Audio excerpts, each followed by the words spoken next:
Hello, everyone, and welcome to episode 23 of the Bible as History with none other than your host, the Judith.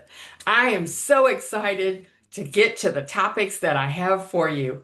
The Holy Spirit has given me the direction to talk about something that is near and dear to my heart. Having traced my grandfather on my mother's side, as well as my father, back to Adam and Eve. Did you know that our genealogy validates the Bible and the routes that everybody took and who went where after the flood? And speaking of the flood, let me start there. Behind me, you are looking at a site in Turkey that is believed to be the remnants of the ark. Yes, Noah's Ark. And I'm going to talk more about that. Over these next three episodes, I'm specifically going to focus on a little bit about Noah's Ark, but more deeply into his sons, Shem, Ham, and Japheth. Where did they go? What nations did they found? Who were their people? Just some really interesting stuff about the table of nations that is found in Genesis chapter 10. And I think it's really easy to just skim through it and you read all those names and they're just, not really a lot of contextual things that most people are interested in. So I wanted to really peel some layers off of that onion, as they say. And in this particular episode, I'm going to cover where did they go, the sons of Japheth. And then episode 24 and episode 25, I'll cover the other two sons of Noah. So let's dive right in. First of all, one of my favorite resources for this particular topic is by Ken Johnson. He has a doctorate in theology, and he has written this book on ancient post-flood history. And he has done a lot. It's not a very thick book, but he's done a really good job. He has, like, at the beginning of each place, like Greece, he has the Greek alphabet. He has history in here about the Greek society, where they came from, which son, what writings in these cultures there are that as Americans or as Westerners we might overlook. And I might even mention a couple of those too as we trek through this. So I'm a person who is incredibly mixed. I have a very rich heritage. So this is one of my favorite topics because I've got all these people's blood running through my veins, Shem, Ham, and Japheth. Yes. So where did everybody go? Well, first of all, I mentioned the language and showed you that out of Ken's book because scholars have linked the spread of language and dialects to root families that can be traced to a smaller core of original tongues, confirming a linguistic heritage to pre-Babel. So if you recall, at the Tower of Babylon, when Nimrod was in power, the languages were confused and everyone was scattered. So this is a good idea of where everybody went, whether they went before or after that event. This is where they ended up based on what the Bible said, based on what other cultures, history, and oral tradition has said, and based on DNA, which just kind of blows my mind that we are to the point in the world that we can have scientific evidence right from our body, from our blood that God created that shows where we came from. So good. So, Japheth, his name means expansion or enlargement. And Genesis 10, verse 2 through 5, talks about Japheth specifically and his sons. Basically, they spread out into the areas north and west of Mesopotamia, which is that fertile crescent between the Tigris and the Euphrates River, where everybody, after the flood receded and the ark settled and everybody came out and settled and they were there, and then eventually they went out. So, and that's where the Tower of Babel is believed to have been built as well. He had seven sons: Gomer, Magog, Madai, Javan, Tubal, Meshach, and Tiras. And verse 5 establishes that from Japheth and from these sons, the maritime people separated into their territories according to their languages by clans within their nations. The first century historian Josephus, one of my favorites that I like to go to, we wouldn't know a lot of the things that we do know about Jewish history if it wasn't for Josephus. Josephus says in the Antiquities of the Jews, Book 1, Chapter 6, Section 1, and I'm quoting, "Now they were the grandchildren of Noah, in honor of whose names were imposed on the nations by those that first seized upon them. Japheth, the son of Noah, had 7 sons. They inhabited so that beginning at the mountains Taurus and Amanus, they proceeded along Asia as far as the river Tanis and along Europe to Cadiz, which is Spain, and settling themselves on the lands which they light upon, which none had inhabited before, they called the nations by their own names." Now you can go to, when I start going through who these folks were and the sons that they had and where they went, you may even start to recognize some of these names. One of them, like Magog, which is Russia, and I'll mention that in a minute, but there's a place called Magog in Russia. So you'll see these names, just like Josephus said, that they've named rivers and mountains and cities. And sometimes the cities are no longer inhabited by these original founding people, but the name is still there. So it's quite fascinating. So in English, what does all of this mean? Because the Bible does say where they went, but it uses the language from what the nations and the areas would have been called at the time that Genesis was written. So it can kind of be, okay, Judith, that's great that they went here and they went there. But in English, in our day and time, where are they? Where did they go? So I'm going to break these down. And I do again mention there are a lot of historical writings from these native countries and from different sites and different scholars beyond Dr. Johnson. I've got my links below as usual where I got this information from. A good majority of it has come from this book. So let's start with Gomer. So Togarmah was his first son. And Togarmah is the founder of the Armenians and the Turkish-speaking people. And one of the nerd note facts that I pulled out of this book, Armenia is really interesting because the Bible specifically speaks of Togarmah being the son of Gomer. That is clear.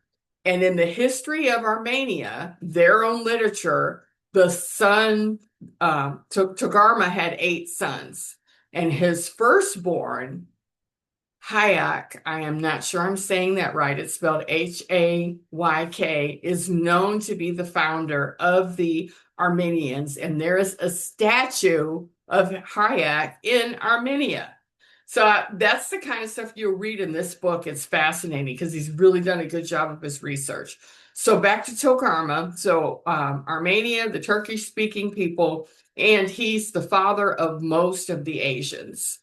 That connection is really interesting. So he's also has Ashkenaz. This is Gomer's second son. He is the father of the Germans, the Slavs, or the Slavic people, and the Polish. His third son is Japeth or Japeth. I've seen it both ways, and he is the father of the Gauls, the Galatians, the people that Paul wrote to, which is now modern France. And then we also have the Celts that fall under one of Gomer's sons. And they are considered to be the Indo-Europeans who populated Britain, such as the Gaul, and the people also from northern Italy, France, Belgium, part of Germany, and the southern Netherlands and Spain before the Roman times. And if you start diving into British history, you'll know that it was this and then this and then this, as is the case with many empires. But back in the day, this is who his sons, where his sons settled. So the next son is Magog, and I mentioned him already, and he is the father of the Russians, the Scythians, and the Hungarians. The next father is Medai, the third son of Japheth, and he is the father of the Medes, which is today also the Ukrainians and the Kurdish people. And then the fourth son is Javan. And basically, Javan is the father of a lot, almost all of Europe. So heavy Greek, Cyprus, some of the Macedonians, Spanish, French, and Roman Latin, the Latins, some Germans, the Anglo-Saxons, today's Great Britain, including Ireland and Scotland, the Scandinavians, and modern Turkey. And to Japheth's fifth son, Tubal, he is the father of a lot of the Italians, such as the ancient people from Tuscany, the people from Sabine, the Romans, and some of the Spanish.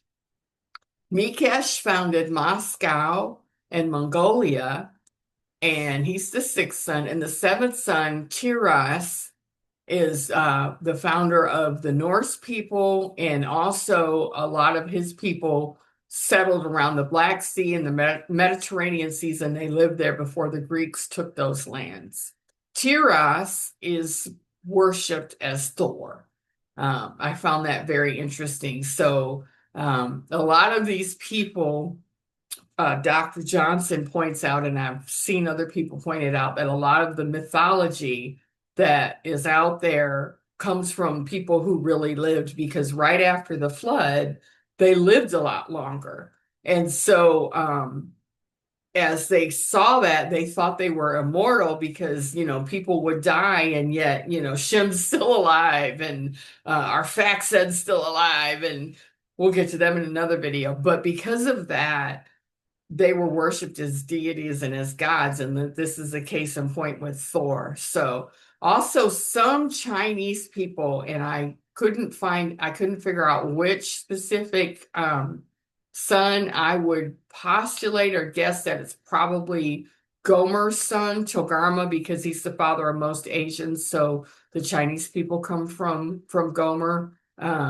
It's also postulated that the Native Americans, probably some of them come from Gomer, from Togarma, and I'll talk about that in another episode. So you'll really want to make sure you catch the next 3 episodes so you can tie all of these together. But for this one, it's the sons of Japheth. So DNA, I always like to connect to something in archaeology or something tangible or something now. DNA has isolated 3 specific male chromosomes that everybody can connect back to, all males can connect back to. So think your dad's, all the way back to either Shem, Ham, or Japheth. And for Japheth, if you have the RS3900 Y chromosome mutation nucleo G, you are from Japheth.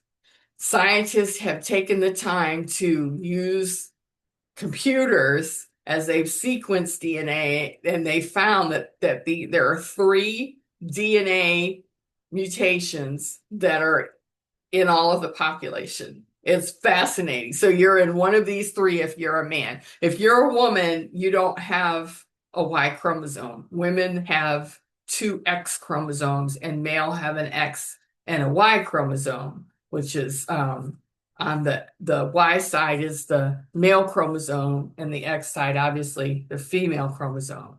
So Japheth, through his 7 sons, it's estimated based on the samples that they have from the research that I saw, and I've got a link, the second link in this video, is 43.75% of the world's population.